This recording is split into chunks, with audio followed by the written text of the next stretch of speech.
বিসমিল্লাহ মানে রহিম। প্রিয় এলাকাবাসী ও প্রিয় দেশবাসী এবং বিদেশে অবস্থানরত প্রিয় ভাই বোনেরা, আসসালামু আলাইকুম। সম্মানিত সুদীয় প্রিয় দেশবাসী, আপনারা দেখতেই পাচ্ছেন যে আমি এখন রয়েছি পাবনা জেলার ঐতিহ্যবাহী বেড়া করমজা পেঁয়াজহাটে। আপনারা জানেন যে বেড়ার আশেপাশের মানুষের আয়ের প্রধান উৎস হলো কৃষি, অর্থাৎ কৃষি স্বনির্ভরশীল এই এলাকাটিতে কৃষকেরা মাঠে বিভিন্ন ধরনের ফসল ফলিয়ে সে সকল অর্থকারী ফসলগুলো হাট নিয়ে এসে বিক্রি করেন এবং তাদের জীবন জীবিকা নির্বাহ করেন।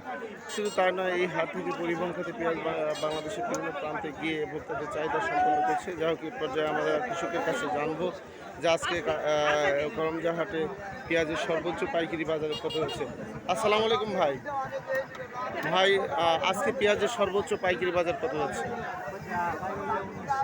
1800 টাকা। 1800 টাকা থেকে 1900 টাকা মন।